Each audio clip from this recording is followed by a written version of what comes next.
یعنی که چی بگم آنجا گویا که من از خدمت سرکشی کردم نه من طولی 5 سال در ملت دعوت خدمت کردم و تلویزیون نشانده من سعی خودم نگذاشتم من هیچ گاه از خدمت سرکشی نکرده بودم فرانوز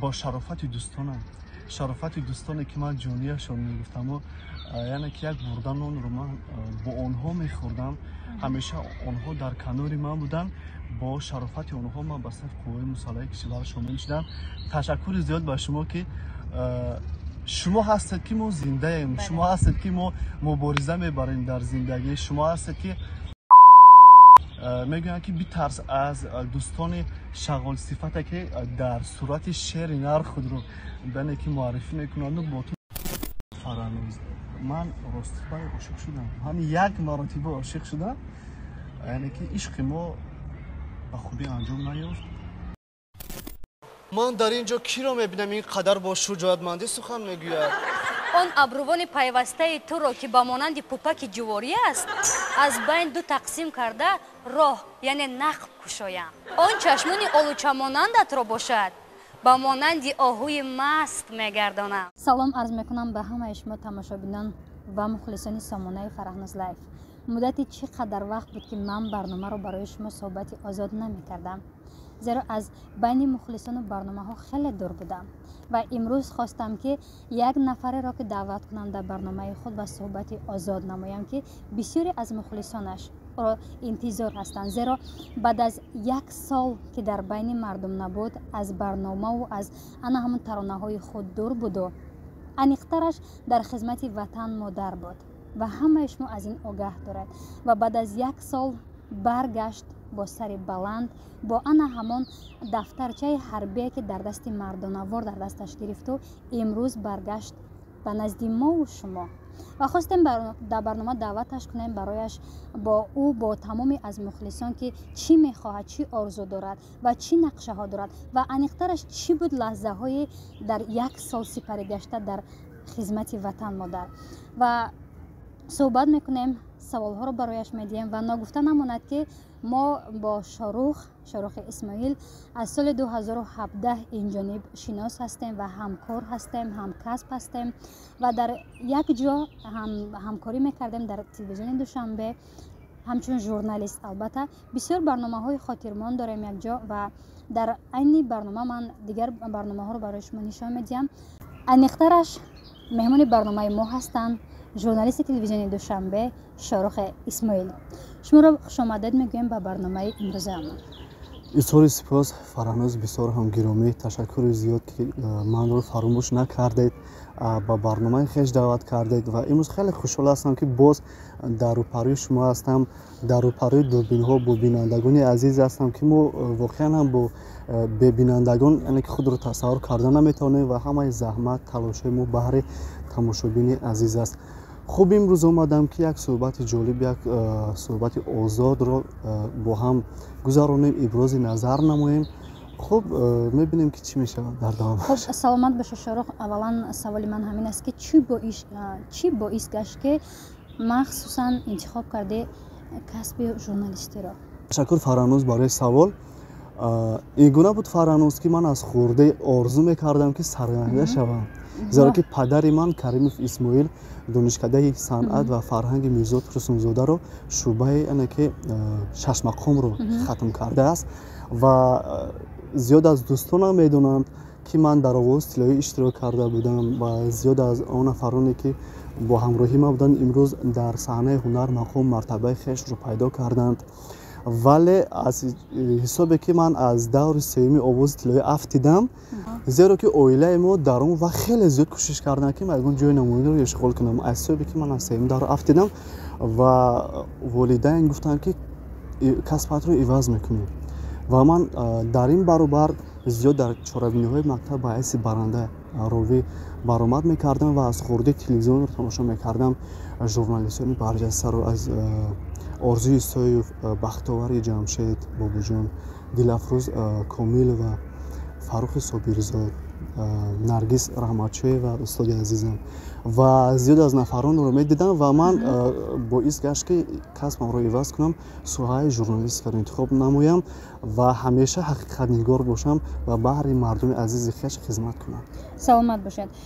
шорух, то ҷое медонистем, то ҷое ки ман бо шумо кору фаъолият кардам ва то имрӯз ки кору фаъолият мекунед, дар телевизион барномаҳои субҳро бештар пеш мебурдед ва чӣ гуна буд таваҷҷӯҳ аз тарафи бинандагон? Ташаккури зиёд Фаранӯз. Пеш аз барномаи субҳро ки ман ровӣ будам, аввалин барномаи мо барномаи таҳлилӣ буд.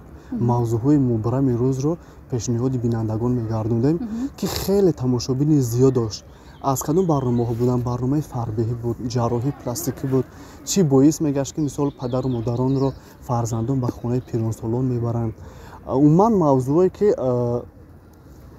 яъне ки ҳаллу фасли худро то имрӯз наёфтаанд, онҳоро ман яъне ки пешниҳоди бинандагон мегардондам ва зиёд баҳои баланд мегирифт аз тарафи бинандагон.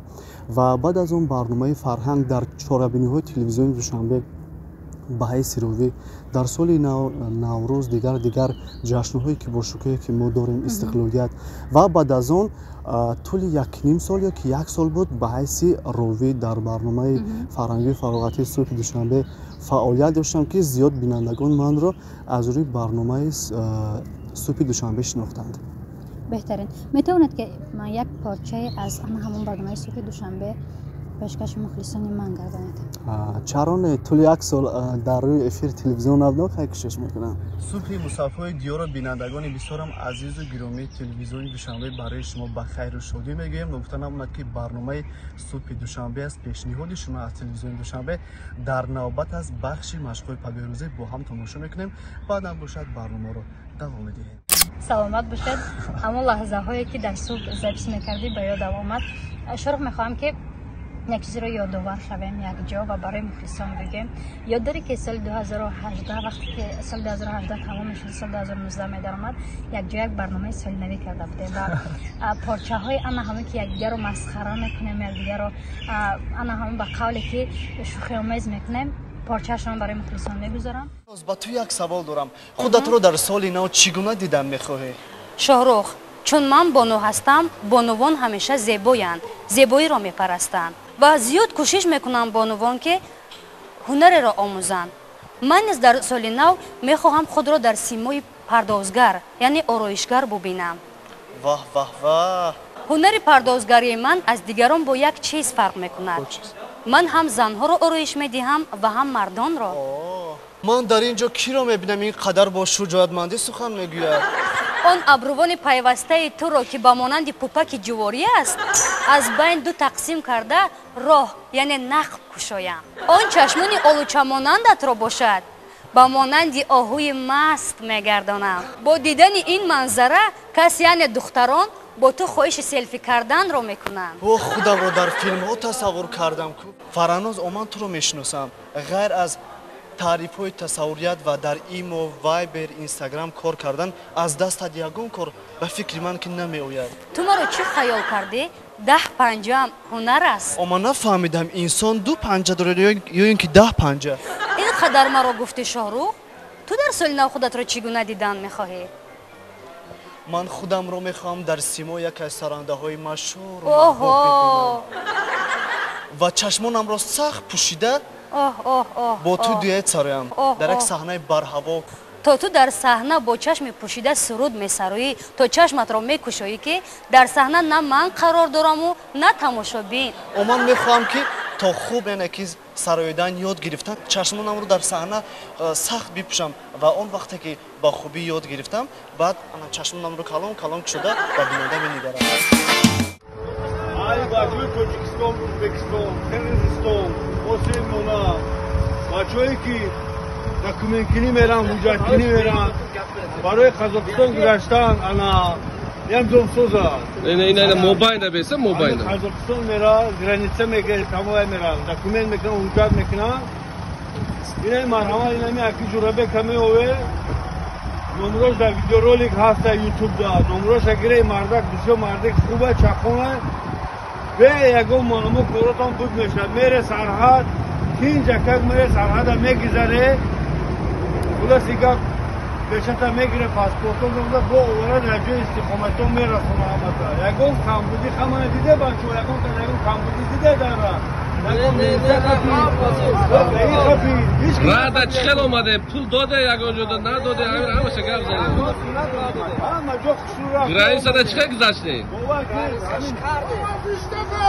چخچخکره رفته با چخچخکره اومده خیلی با که اگر شده نفیداری باشه من مسافره تاجیک ازبکو اگر باشه یکان تد همین اکی را بکن مراجعت کنه شمال باری کارتان بود میشه حال من بریم زنده باشه این سفر ممکن با همین مرده قدیم با ما سنحت میره میبین باشه که باشه واقعا فرانوز ما در اون شب روز چون نو با کار اومده بودن چگونه بود که خیلی شوق و ذوق زیاد داشتن خیلی زحمت کشیدن نام برنامه با فکرم که برنامه سالانگی صفا بود که زیاد از ستاره‌های استراد اکولوژیک جلب گشته بودن با برنامه ما اومدن خیلی برنامه جالب بود از طرف بیننده خیلی بهای بلند هم گرفت با فکرم خیلی برنامه خوب بود فکر میکنم که امروز در شبکه اجتماعی یوتیوب هم هست و در اون روز ما خیلی زحمت کشیدیم که یک چیز خیلی جالب شود و همین گونه هم شد و خاطره‌های زیاد نیز دارد بعد آن برنامه چگونه شد و بعد جای بدیش رو باید نمیاریم تا جایی که من شما را میشناسم میدونم غیر از ژورنالیستی شما پرودوسری هم برای همین هنرمندان میکنید با کدام سراینده ها شما زودتر همکاری کرده بودید؟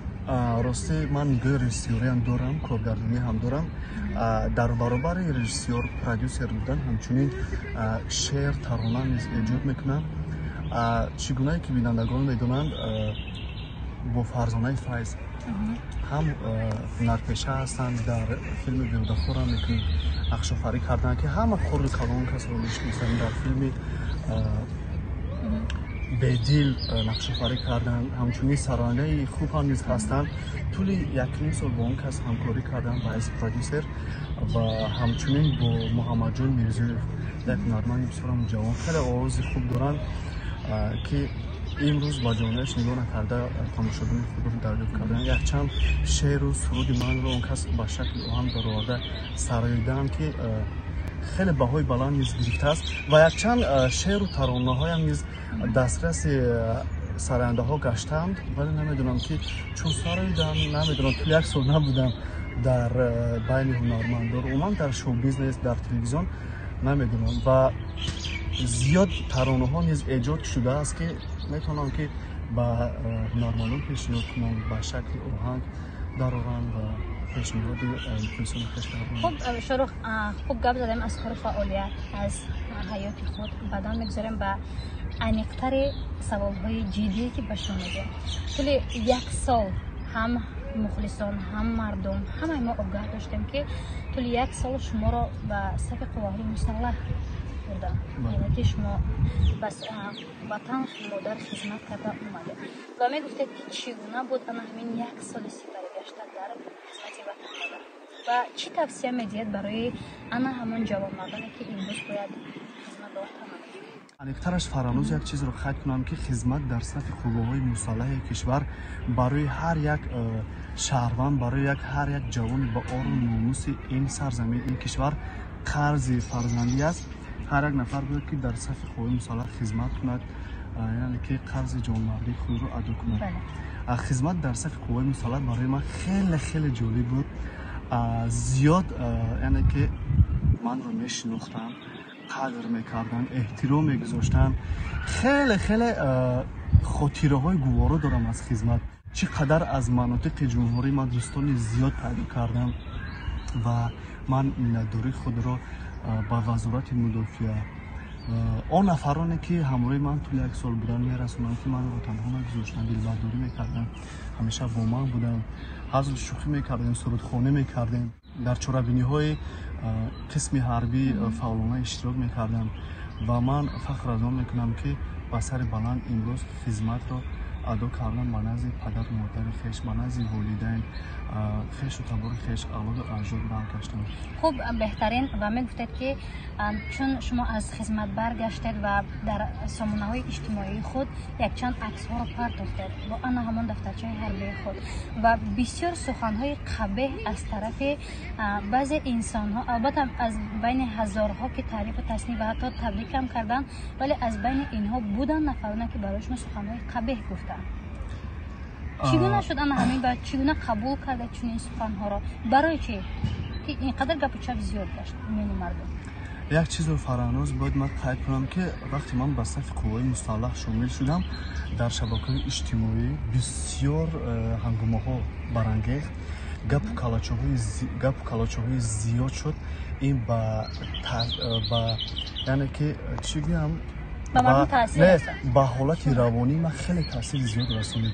من خیلی دلمونده کرد، خیلی خواستن که با من یک ضربه زنند. میگن که فرانوز از مردم گرد میموند، از نامردم درد میموند. یعنی که چی بگم، من یک چیز رو باید قید کنم که هیچ وقت من از خدمت سرکشی نکرده بودم و چون در رادیو آزادی از یک روز دیگر شبکه‌های اجتماعی زیاد گپ‌های یعنی که قید کردن که اونجا ابراز نظر من نبود. یعنی که چی بگم، اونجا گویا که من از خدمت سرکشی کردم. نه، من طولی 5 سال در ملت دعوت خدمت کردم، در تلویزیون دوشنبه من سعی خود رو میگذاشتم. من هیچ گاه از خدمت سرکشی نکرده بودم فرانوز. بعد یک چیز رو قید کنم که من دانشگاه را چون ختم کردم فرانوز جراحی شدم. چگونه که شما در آگاهی دارید من بینی خود رو جراحی کردم. باز من دیگر بیماری ها داشتم که در آن حالت من نمیتونستم که به خدمت روم و من همیشه نیت داشتم که از فصل تیر ماهی یعنی که از ماهی یعنی که سپتامبر اکتبر یعنی که به صف قوای مسلح کشور شامل شدم. از صبح که من زیر نظارت دکتر قرار داشتم. ولی چی بگم، با شرافت دوستانی که من جانیشون میگفتم یعنی که یک بردن نان رو من با آنها میخوردم، همیشه آنها در کنار من بودن، با شرافت آنها من به صف قوای مسلح کشور شامل شدم. تشکر زیاد به شما که شما هستید که ما زنده ایم، شما هستید که ما مبارزه میبریم در زندگی، شما هستید که میگن که بی‌ترس از دوستان شغال صفته که در صورت شعر نر خود رو بنه که معرفی میکنند و با تو دوستی میکنند. شاروخ از بدی ها، از خوبی ها، از همه حرف زدیم و چون از دوستی حرف زدیم میخوام بگویم که دوستی جانی دارید یا که دوستی نانی که اینقدر از دوستی ناله کردید و به نظر شما دوستی جانی از دوستی نانی چی فرق داره و کدامش رو بیشتر شما دارید؟ راستی فرانوز یک چیز رو قید کنم که من دوستی جانی ندارم. در طول یک سال این رو فهمیدید؟ در طول یک سال، بله زیادتر در طول یک سال من دوستی جانی ندارم. آن دوستانی که بودند یک چیز رو قید کنم که دوستانی من به مثل خس و خاشاک بودند، خس و خاشاک به مثل گرد بودند که یک شمالی سخت شد آنها پریده رفتند، گم و گور شدند. برای چی؟ برای که در طول یک سال خدمت دوست رو من از دشمن بد فرق کردم. بله. من تشکر به شما میگم فرانوز که در طول یک سال من رو تنها نگذاشتید، همیشه از احوال من خبر میشدید. هستن دوستان، من نمیگم دوست ندارم، دوست جانی ندارم. هستن دوستان، سامان محمد امروز در فدراسیون روسیه است، سامان با سامان بیژن سهریان هست ژورنالیست. دوستان من فرانوز شما هستید، عمرتون دراز باشید که باشیم، ولی دوستی جانی ندارم فرانوز. من فکر میکنم که قدر ضربه‌هایی که با من زدن دوستانی من زدن. من از بیگانگان گله نمیکنم، از آنمان نفرانی که با ما بودن تحقیق نمیکنم. خب تشکر میگم به همه اون دوستانتان، زیرا اونها هستند که ما همه روزه پیش میرویم. خب میگذاریم چون از خدمت برگشته، من هر روزه در سایت های اجتماعی شما، در سایت اینستاگرام، فیسبوک و دیگرش هر روزه چرا استوری که میکنید غم‌انگیز است، چون از عشق مینالید، از عشق میگوید. عاشق شده یا که از عشق شکست خورده؟ بسیار سوال دشوار فرانوس. میدونی چی؟ هر یک موجودات زنده من فکر میکنم که عاشق میشود. بله. از همه عقل و فراست و معرفت و شورناکی بلند رو خداوند به انسان داده است. بله. و این زندگی که ما داریم همیشه باید عاشق باشیم، دوستان یکدیگر باشیم. و یک چیز قطع میکنم ما ایجادکار هستیم. به عشق نمیشد فرانوز. من راستی برای عاشق شدم. همین یک مرتبه عاشق شدم. یعنی که عشق ما به خوبی انجام نیافت. یعنی که بین ما پیشک سیاه گذشت و قول چه گذشت که ما نتوانستیم با هم رسیم. و چرا؟ در بین مانعه ها زیاد شد. باز با شرافت دوستانم که ما رو از هم جدا کردم و یک چیز رو قطع کنم که عشق انمون حسش از زهر تلختر است، از شیرینی شیرینتر است، از عسل شیرینتر است. یک حسی است که باور میکنه میگن که درد عشق این از درد سرطان هم بدتر است. انمون سوزش از دردش از سرطان هم بدتر است. این رو علمان معین کردن و زیادتر این عشق بود که من ایجادکار شدم. ایجادیت من که وسیع شد. یک چند ترانه ها نیز از خود ایجاد کردم که من بتوانم اینجا برگردم پیش میاد کنم. و جوان دختری که دوستش می‌داره تا حال براش قدر که چشمانتون علاقه دیگر شد شوهر کردم. هیچ جور اینجاش مخفی بودم فراناز. باورتون بسیار دشوار است. عاشقانی که این روز هستن من فکر میکنم ولی عاشق نیستم و یک هوس است. بله. نفری که میگه که نه هر یک کودک نادان کند عشق میگه که همین است. و عاشقانی که آنها صمیمی بودن هیچ گاه به مثال همدیگر نرسیدن. و مثال فرهاد شیرین، لیلی و مجنون. برای چی؟ خداوند گفته است که هر کسی را که از من زیادتر دوست می‌داری من اون نفر رو از تو میگیرم. و همین گناه میشد وقتی ما یک نفر رو از تحت دل دوست می‌داریم و جانمون رو برایش فدا میکنیم، عاشق سزاوار او کس میشویم، خداوند او کس رو به ما میرسونه. و باید ما دوستدار خداوند باشیم، دوستدار پدر و مادر، دوستدار وطن خویش باشیم. عاشق شدیم ولی تا اون حدی نه که لیلی و مجنون بار که به وصال هم نمیرسد. این یک مسئله من با عاشقانه است. خب چون طول یک سال که در خدمت بودید اما همین به چگونه ترانه نوشتن شروع کردید؟ از عشق و یا از وطن و یا از مادر؟ از همش. از عشق گفتیم اول از وطنم از مادرم میگیم و از عشق گفتم از عشق میگیم. زیرا که میگن که شب عاشقانه بیدل چون شب دراز باشد از عشق میگن ترانه ایجاد کردم. بهترین عشقش میکنه؟ بله. مرا بماندی در عذاب عشق سینه سوز خود. ای وای به کی گویم علم جان سوز خود. جانم بلب آمد همان و خاموشم. جانم بلب آمد همان و خاموشم. بیا رحم کن به عشق الهی خود. منم سرسپرده عشق پاک خود. خدا آگاه است از این درد بی‌دوای خود. بیا شقایق‌ها بهار میخواهند، زینه بودن باران گریان میخوابند. بس از دوری بترس آخر زی مرگ عشق ناصبوری که غمها در دل من خانه کردند، لانه کردند، روح و جانم پاره کردند، مرا با خودم دیوانه و بیگانه کردند. بس از دوری بترس آخر زی مرگ عشق ناصبوری. بله عشق پاک است به پاکان میرسد میگن. واقعا یک ترانه اکی فرانه ساز اینجاش میگن گفتن که عشق پاک است به پاکان میرسد. عشق ما هم پاک بود، از شیشه هم تازه تر بود، ولی چی کنم که خدا ما رو با هم نرسوند. خب من امیدوارم که یک جوان دختر دیگر می آید و بدلی شما جا می شود و نه زیادم فرانوز در شبکه اجتماعی باور میکنن همون زپروس میگن در تاو زیادم ولی دیدم از دخترها مونده است. این ترانه فکر میکنم که همه دخترها یک قانون یک دختر هست.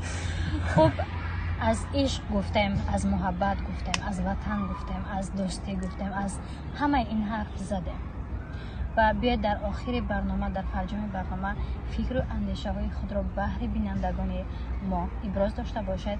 بعداً خیر خوش بکنید. از مادر نگفتیم فراموش، همه چی گفتیم از مادر نگفتیم. باید که از مادر ما در آغاز برنامه میگفتیم، ولی صحبت ها خیلی گرم و صمیمی رفت.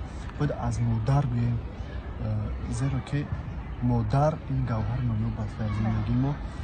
زیاد طول 1 سال در زندگیم این مادرم بود با ما. طول 1 سال در خدمت که بودم همیشه مادرم با ما است. زیرا که از خوردی مادر بود که ما را تربیت کرد، با ویه رسونید، کوشش کرد که ما از کسی کم نباشیم. در زندگی مرد سالار بود مادرم. همیشه آبی دیده میریزیم برای ما، همیشه میخندید، پناهی گیره میکرد که ما نبینیم فرزندان. زیرا که ما از خوردی که از پدر محروم که بودیم، مادر همیشه کوشش میکردن که برای ما هم پدر باشن هم مادر. از پدر که گفتیم فرانوز، چون من خورد بودم پدرم از دنیا درگذشت، یک سیاستمدار بودم پدر من در جمهوریت. خبر دارم که حتی شما تا صنف یکم میخوندید. بله، روز عید الفبا بود که پدر ما وفات کردن. خیلی آرزوها داشتن که همراه ما فرزندان عمل کنند. همیشه میگفتن که بچه من کلان شدم تو به این آرزوها میرسونم. من آرزویت راستی گپ زنم میگم که با پدر خرسند بودم، بی‌وفایی کردم. واقعا هم این دنیا نامرد است. باید ما مرد باشیم، قدر و قیمت یکدیگر رو دانیم. و چی بیام فرانوز، امروز من میبینم که یک نفر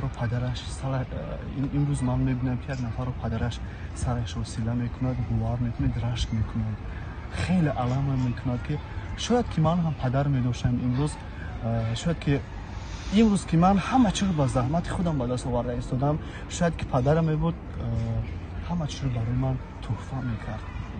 ولی خیلی تقدیر است، از حق گرفتن میشود، روحشون شاد باشد. من فکر میکنم که نفرانی که پدر نداشتن با تارهای دلشون ناخون زدم، ولی همه چی میگذرد. همه چی میگذرد. مادر که گفتیم، یک ترانه مادر رو میخوام بر تمام مادران و بر مادر جان عزیزم اهدا کنم. پشتیبانم، آچه غم پرورم، مهربانم، لختی جان و جگرم، آچه‌داری بهز دنیا و زره، آچه‌داری دولت و تاج سره. جان فدای به مثالش به جهان نیست دیگر، مثل او خوب و عزیز و مهربان نیست دیگر. با تو خوشبختی جهانم آچه جان، به تو چون برگ خزانم آچه جان. هستی تو از برایم دولت و تاج و سره، به تو خارم آچه جان، غصه دارم آچه جان. صدقه دامانی پاکت آچه جان، صدقه آن قلب چاکت آچه جان.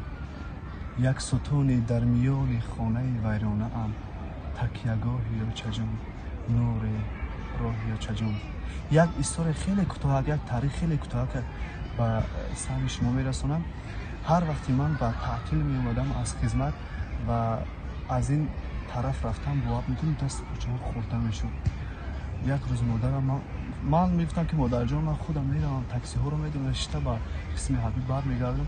نه مادر، نه شاروخ جان، من خودم شما رو میبرم در تاکسی ها که سوار میکنم و دیگه کار برمیگردم. وقتی من میگم باور میکنم یک روز کس بیمار بودم، چوشون باران کردیم، سلامتی هاشون خوب نیست. مادرم یک روز بیمار بودم، گفتم که مادر جان خودم میرم، لیکن اونها با ما رفتن.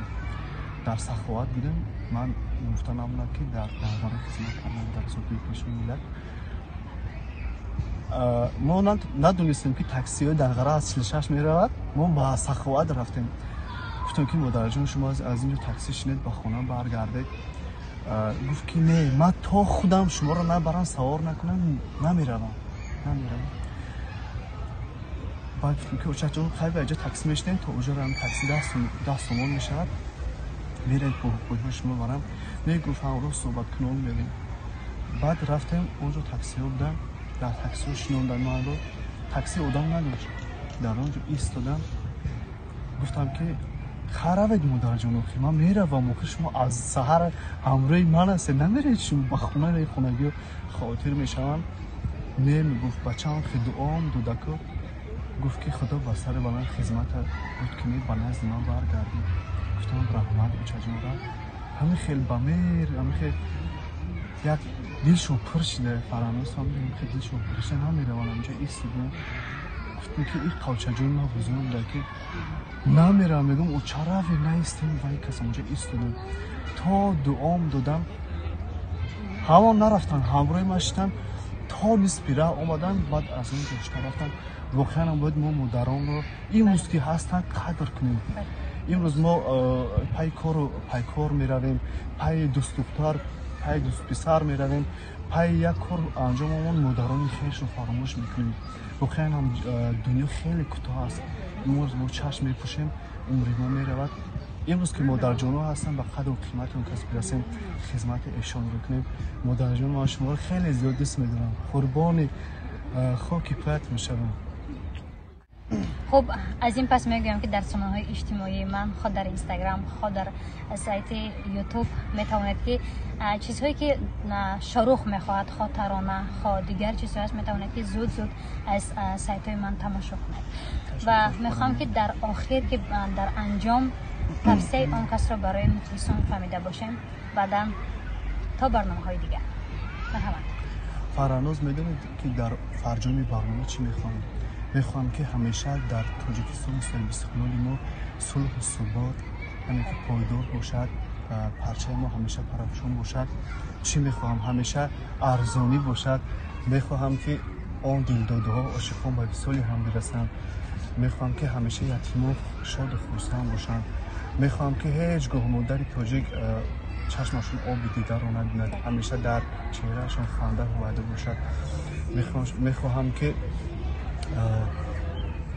نفرانی که خرزار هستند خرزانشون سپری کنن امروز ها ما از یکدیگر خیلی دور شدیم ما مهر محبت رو نسبت یکدیگر ارزانی داریم همیشه در طبق یکدیگر باشیم از احوال یکدیگر خبردار باشیم دوست جانی باشیم چی باشیم امروز که قدر و قیمت قریب که در بین یکدیگر آدمان آمده است چی گفتنیم میگن که هر دم غنیمت است آدم غنیمت است دنیا غنیمت است امروز که ما هستیم شاید فردا نباشیم و چی میگن که آدمان از آدمان زود سیر میشن آدمان از عشق هم دلگیر میشن آدمان روی عشقشون پا میگذارن آدمان رو تنها میگذارن آدمان ای آدمای روزگار از شما چی میموند با یادگار همیشه خوب باشیم از خوبی حرف زنیم همیشه کار و پیکار باشیم یا دیگر رو دوست دارید قدر کنید تشکر میگم فرانوز که خیلی ناگفته‌های دل خویش رو امروز ابراز کردید تشکر فرانوز که منو قدر کردید با برنامه خویش دعوت کردید ناگفته‌های دل خویش رو ابراز کردید درباره آدمگری دنیا و یعنی که خدمت خویش صحبت کردید تشکر زیاد خب تا برنامه‌های دیگر خداوند نگهدار